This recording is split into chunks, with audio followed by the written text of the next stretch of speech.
Nagbabalik ang kasiyahan ngayong gabi dito sa Talentadong Pinoy Kids. Dahil sa impluwensya ng kanyang tatay, natuto ang ating susunod na kid talentado ng kanyang espesyal na galing. Alamin natin kung ano ito. Kasi po nung bata po ako, si Papa po magician.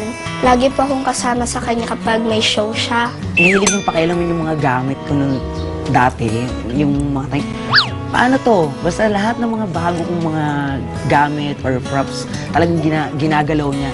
Nag-practice po ako na mabuti, nakinig po ako sa lahat ng sinabi ng mga magician para may pakita akong maganda yung gagawin ko po. Dalawa po kasing gusto kong makamit eh. Kanta po tsaka magic. Sino nga ba siya tiniwan mo? Bukod sa pagmamagic, narinig niyo na akong kumanta kanina. Kaya ngayon sasayaw naman ako. Yung decision sa paglaki niya, kung ano yung gusto niyang maabot, suporta lang kami ng mama niya. Showing off her take on magic, please welcome Micaela Javier or simply Ella! Kamay-katcha!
Wow!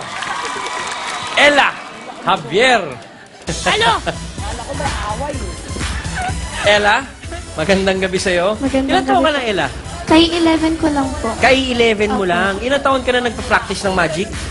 7 years na po. 7 Nagsimula years? po ako ng 4 years old. 4 years old. Ah. Lucy, kamusta ang performance ni Ella para sa'yo? Para naman tong terorista si Micaela. Nakaganon pa ako. Akala ko magbabaw lang. May pasabog. Literal na may pasabog. Literal na pasabog. Hindi nyo man lang kami winarn. Sino sa pamilya ang mahilig sa magic? Si Papa po. Daddy niya si Harry Potter. Magician ka na. So I'm sure, Micaela, nakikita mo sarili mo in the years to come. Ito pa rin yung ginagawa mo. Opo. Yun naman talaga yung yun naman talaga yung gagawin na you just find something na gusto mo talagang gawin and then you keep on doing it until you become really, really good at it. Thank you for being Thank at you Tonight po. Show. Thank you, Lucy. Tuesday, Nasa si daddy mo? Nandun po. Ay, Ayun. hello po, daddy. Ay, hello po. Kamusta naman po? Si Nora Honor pala ito si daddy. Meron siyang souvenir dito. Ayan, daddy, congrats po At na-train nyo si Micaela ng mahusay. Kasi mahirap yan. Talagang dapat pulido, no? Minsan nga, nakikita kita talagang parang may bilang. Tama ba? Yung pagbukas mo May ng mga timing, bagay-bagay.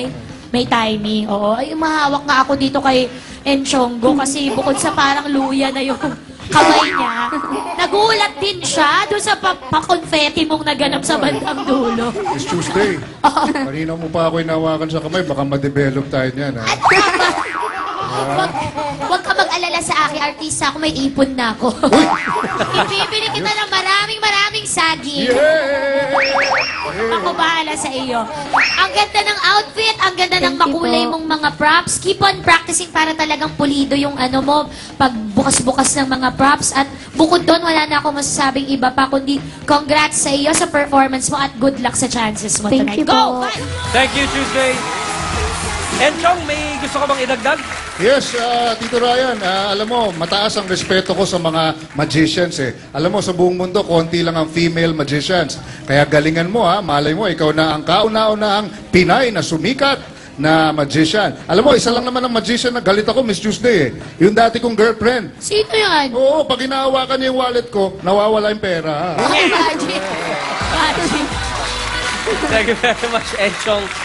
Tingnan naman, Teacher Ruby, ano sa palagay mo sa ginawang pagpapasikat ni Ella? Aminin natin, lahat tayo, in one time in our life, gusto nating mag-magic-magic. Pero hindi lahat ay may talento ng bilis ng kamay na pwedeng labanan ang bilis ng mata. At isa ka doon, Ella. Kaya dapat mag-practice pa rin araw-araw. Opo. Pagbutihan mo pa ang ginagawa mo, iipon mo pa lahat ng kikitain mo, at sana ma-magic mo rin yung wish mo na dito na magtrabaho si nanay. Ano bang Opo. trabaho ni nanay abroad? TH. Domestic helper. DH. Saang Oo bansa nga. siya, Ella? Singapore po. Singapore. Sa Singapore. Pero ngayon nandito ba siya sa Pilipinas? Andito ba si Ay, si nanay? Kailan na naman ba ang lipad mo? June 18. Nako, Mami, mag-iingat kayo, ha? At sana sa pagmamagic mong yan, one of these days, magkasama na kayo ni nanay, ni tatay, na mag-a-abroad habang ikaw ang pinapanood nilang Yun. magmamagic. Congratulations sa'yo, Ella. Thank you po. Thank you very much, Teacher Ruby. Maraming salamat, Scouts. Ella, napakagaling ng iyong ginawa. Thank you Pero po. ngayon, relax ka muna backstage, ha? Opo. Abangan natin yung Thank you po, desisyon Kuya natin, Ryan. Scouts. Thank you, Ella. Next up, acting niyang walang humpay. Yan ang drama ng ating susunod na Kid Talentado. Abangan siya sa pagbabalik ng Talentadong Pinoy Kids!